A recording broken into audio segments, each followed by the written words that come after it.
आज ये कलिकाल चल रहा है। कलिकाल में लिखा है कि जाके नखयरू जटा विशाला स्वतापस प्रसिद्ध कलिकाला।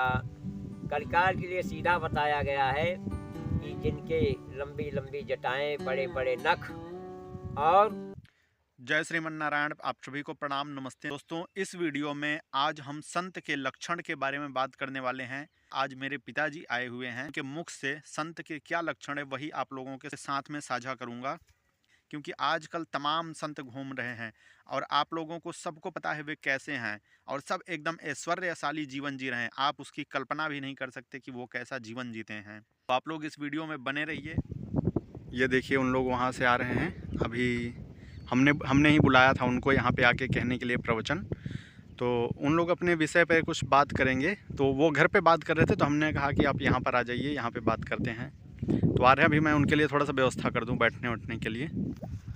गुरुजी जय श्रीमन्नारायण। जय श्रीमन्नारायण। जय श्रीमन्नारायण। गुरुजी, मैं आपसे यह पूछना चाहता हूँ कि जो आजकल संत हुए हैं, तो संत जैसा तो दिख नहीं रहा है, क्योंकि उनकी जीवन देख रहा हूँ ऐश्वर्य भोग में बीत रहा है। तो हमें ये बताइए कि जो शास्त्र के अनुसार संतों का लक्षण बताया गया है वह किस तरह से होना चाहिए। देखिए, पहली बात तो ये है, साधु एक ऐसा दिव्य पावन शक्ति है जिसके पदार्पण मात्र से जीवन का जो समस्या है वो पूरा, जो बाधित समस्या है वो पूरा निष्क्रिय रूप से जो है निकल जाता है संत का केवल पदार्पण मात्र से। पर उनको हम पहचाने कैसे, तब जबकि तमाम संत इस धरती पर विचरण कर रहे हैं, वास्तव में वो संत हो ही नहीं सकते। संत वही है। संत की पहचान क्या है, इसके बारे में मैं आपको बताता हूँ। मानस के अनुसार कहा गया है कि साधु चरिते शुभय चरित कपासु और निरस विशद गुण मय फल जासु। साधु का चरित्र कैसा होता है? पावन पवित्र होता है, और जैसे कपास की रुई होती है श्वेत रंग की, उसी तरह से संतों का चरित्र भी उज्जवल होता है। उनके उस उज्ज्वलता में किसी भी प्रकार का जो है सांसारिक प्रक्रिया कहीं उनके दामन में नहीं छुपी होती है। ऐसे दिव्य संत होते हैं। और दूसरे प्रकार से जैसे कपास की रुई होती है, स्वतः को जला करके, स्वतः को मिटा करके और दूसरे को जो है दिव्य पावन प्रकाश से उसका रास्ता जो है प्रशस्त कर देती है, उसके जीवन में अंधकार जो है निकल जाता है। ये साधु का चरित्र है। और जैसे उसका बीज होता है वह नीरस भी है, विशद भी है। पर नीरस विशद का अर्थ होता है कि चाहे उनके लिए कोई धनवान व्यक्ति आ जाए और चाहे कोई दरिद्र भिखारी आ जाए, पर उसमें किसी भी प्रकार की भिन्नता या भेद का भाव नहीं देखते कि ये बड़े हैं, ये बड़े मकान दुकान वाले हैं, ये वैभवशाली हैं। उनके लिए किसी भी, क्योंकि उनके लिए सब कोई यानी समान रूप से द्रष्टव्य होता है। और दूसरी बात यह है कि संत किसी का पक्ष नहीं रखते हैं, किसी भी प्रकार से किसी का पक्ष नहीं रखते हैं, क्योंकि अगर वो पक्ष भी रखना चाहेंगे तो केवल और केवल श्री हरि का पक्ष रखते हैं, क्योंकि उसके अतिरिक्त तो उनके पास कुछ होता नहीं है। और संत जो है अपने को भी मिटा करके दूसरों के परमार्थ के लिए जीवन जीते हैं, स्वतः के लिए साथ जीवन नहीं जीते। ये संतों के विशेष लक्षण हैं, क्योंकि संत सहहि पर हित दुख लागी। संत दूसरों को सुख पहुंचाने के लिए भी अपने को कष्ट उठा करके उसको सुख ही पहुंचाना, ये संतों के लक्षण है। संत ऐसा नहीं कि वैभवशाली हो, मकान दुकान वाला हो, तमाम प्रकार का उसका भवन हो, ऐसा नहीं। जैसे कलिकाल में नारद जी के मन में जिज्ञासा जगी कि इस समय कलिकाल चल रहा है और भूमंडल पर चल कर के पृथ्वी लोक में वहाँ संतों की वाणी सुने, श्रवण करें उन भगवान की कथा। इस भाव से चले आ रहे थे, मन में विचार करते श्रीमन्नारायण हरि का नाम लेते हुए। और सबसे पहले प्रयाग पुष्कर तमाम जहाँ तीर्थस्थल हैं वहाँ गए तो वहाँ देखा संतों में विरोधाभास चल रहा है। तो उन्होंने अपने सिर को पकड़ा और कहा कि प्रभु आपकी ये लीला कैसी है, संत इतने सारे पर इन संतों में किसी के पास जो है संतत्व नहीं दिखाई दे रहा है, इनमें भी विरोधाभास। हमारा आसन नीचे कैसे लगा दिया, हम छोटे मोटे संत हैं क्या, हमारा तो आसन और ऊंचा होना चाहिए। इस भाव से जो है उनके अंदर भी ये भेद और भिन्नता का भाव जो है लगा रहता है। तो वहाँ से बात नहीं बनी। फिर उनके मन में विचार आया कि क्यों न चल करके सदगृहस्थों के यहाँ देख लिया जाए। वहाँ आए तो बाप बेटे में लड़ाई, सास बहू में लड़ाई, पास पड़ोस में लड़ाई, यही सब चल रहा था। वहाँ भी बात तो किसी एक जिज्ञासु आदमी जा रहा था, कहा भैया कहाँ जा रहे, बोले कि संतों का दर्शन। कहा कि हमें भी अपने साथ लेके चलो, संतों का से हमारा भी मिलन हो। तो कहा कि हम तो भाई जा रहे हैं मौनी बाबा के आश्रम में। मौनी बाबा के आश्रम में, मौनी बाबा के आश्रम में जब वह लेकर के व्यक्ति पहुंचा तो वहाँ का माहौल ही सब बदला है, क्योंकि वहाँ आश्रम के अंदर इतना यानी शोर शराबा हल्ला गुल्ला हो रहा है कि ऐसा लगता है कि कान के पर्दे फट जाएं।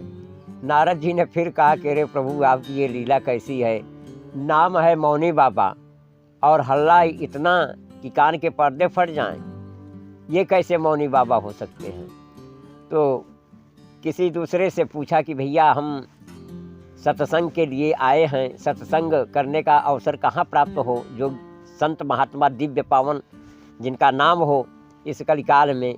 तो एक आदमी ने कहा कि चले जाओ जो है ब्रह्मचारी जी के आश्रम में। जब ब्रह्मचारी जी के आश्रम में प्रवेश पाते हैं तो ब्रह्मचारी जी फुलवारी में 10-12 औरतों के साथ बैठे रहते हैं और पीछे 10-12 बच्चे फुलवारी के भीतर खेल रहे हैं। फिर नारद जी बोले कि भाई यहाँ भी बात नहीं बनी, अब क्या करें, कहाँ जाए। कुछ क्षण तक श्रीहरि का नाम लेकर के भजन करने लगे और भजन करते करते कुछ समय जब बीता कि अब जाएं तो जाएं, कहा हम तो भगवान की कथा सुनने के लिए आए थे इस भूमंडल पर और कथा तो कहीं समझ में नहीं आती है, क्योंकि उस तरह के कोई संत नहीं हैं। नाम तो केवल संत का है, तो नाम रखने मात्र से संत नहीं होता जब तक कि भीतर का यानी संतत्व उत्पन्न नहीं होता है।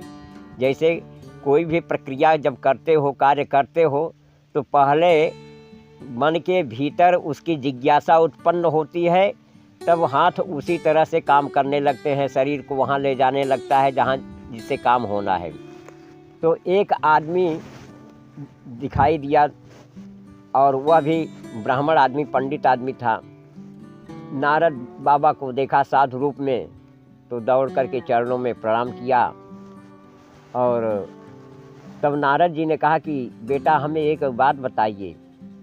तो उस जब ब्राह्मण एक मिला तो उस ब्राह्मण से पूछा कि भैया हम तो भगवान की कथा सुनने के लिए आए हैं, हमें भगवान की कथा कौन सुना सकता है, कौन ऐसा संत है। अरे कहा महाराज आप कहाँ भटक रहे हो, आप त्यागी जी के आश्रम में जाइए।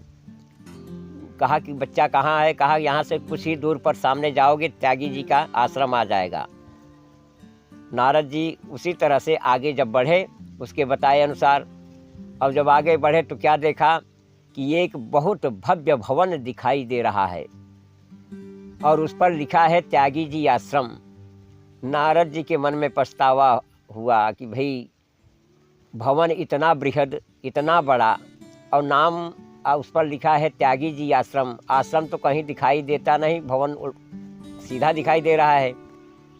और त्याग तो वो होता है, त्यागी तो वो होता है जिसके तन पर लंगोटी भी किसी के प्रति, किसी के द्वारा अगर दिया हुआ मिल जाए तो उसको पहन लिया, नहीं तो फिर इसी तरह से अवधूत वेश में घूमता रहे। जिसके पास कुछ भी न हो, कि किंचित मात्र और न रखने की आशा रखता हो, न पाने की आशा रखता हो कि इनसे कुछ मिले या और मिल जाए, इस भाव से यानी जो संत होते हैं वास्तव में वो संत होते हैं। आज ये कलिकाल चल रहा है, कलिकाल में लिखा है कि जाके नखयरू जटा विशाला सोईतापस प्रसिद्ध कलिकाला। कलिकाल के लिए सीधा बताया गया है कि जिनके लंबी लंबी जटाएं, बड़े बड़े नख और अवधूत वेश में धारण करते किए रहेंगे और उनकी बड़ी सेवा होगी, बड़ी खातिरदारी होगी, चमर डुलाने वाले होंगे और साज सज्जा, गाड़ी मोटर, उनका महल होगा और एक आश्रम के बजाय अनेक आश्रम होगा। और वो आजकल टीवी में, अखबार में पहले लोग प्रचार करते थे, पहले लोग प्रचार करते थे भगवान के नाम का, अब आजकल प्रचार कर रहे हैं लोग अपने नाम का। कि क्योंकि इसीलिए कहा है कि मुश्किलें आसान होती हैं बड़ी मुश्किल से, मुश्किलें आसान होती हैं बड़ी मुश्किल से, आदमी इंसान बनता है बड़ी मुश्किल से। मेहरबानी मीडिया की, मेहरबानी मीडिया की पैसे के बदौलत, मेहरबानी मीडिया की पैसों के बदौलत और टीवी के खुलते खुलते छा गए तूफान की तरह। और संत में संतत्व नहीं, संत में संतत्व नहीं और न किसी के प्रति प्यार है और आपस में लड़ रहे हैं पहलवान की तरह, आपस में लड़ रहे हैं पहलवान की तरह। और अब तो इस कलिकाल में, अब तो इस कलिकाल में हरि का नाम भी बिक रहा है धनिकों के हाथ में और साधु भी बिक रहे हैं सामान की तरह।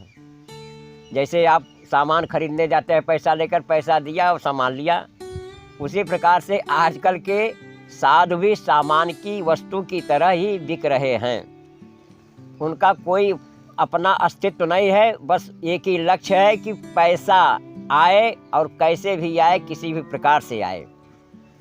कालनेवी भी साधु बना था, राहु भी साधु बना था, पर उसका साधु होना स्थिरता में यानी बदल गया, वह नहीं था क्योंकि वह बना हुआ था नहीं।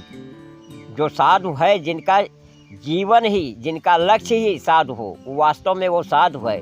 और जो बना हुआ है, वेश से बना हुआ है, वह बनाऊ यानी बात चलती नहीं है, वो टिकाऊ नहीं होता है, वो टिक नहीं पाता है।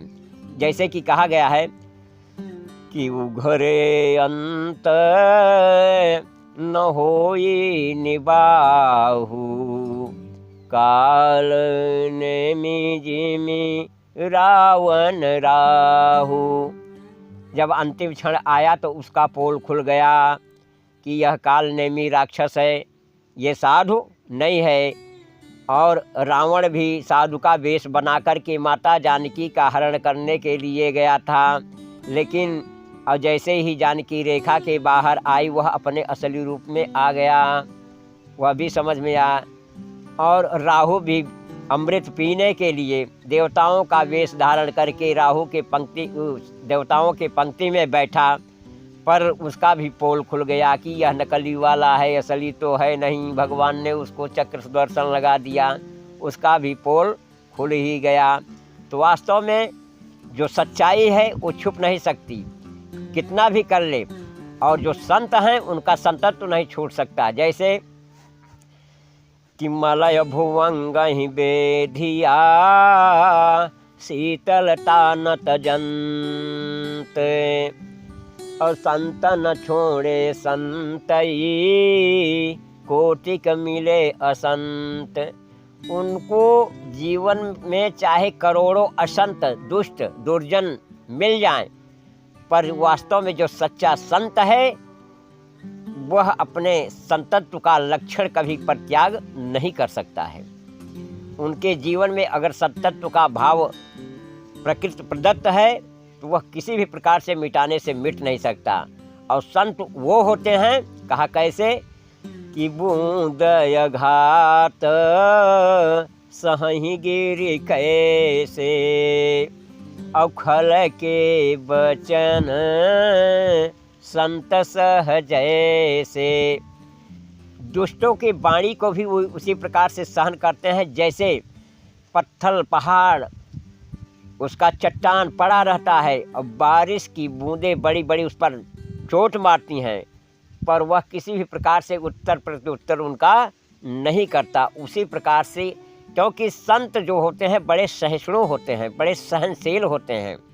यहाँ पर तो लिखा, यहाँ पर तो मानस में बताया कवियों ने क्या बताया कि संत हृदय नवनीत समाना, संत हृदय नवनीत समाना, कहा कवि न पर कही न जाना।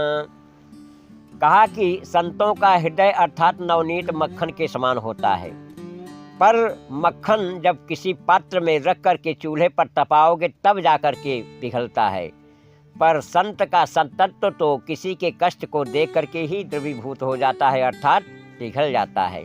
ये संतों के कुछ लक्षण हैं।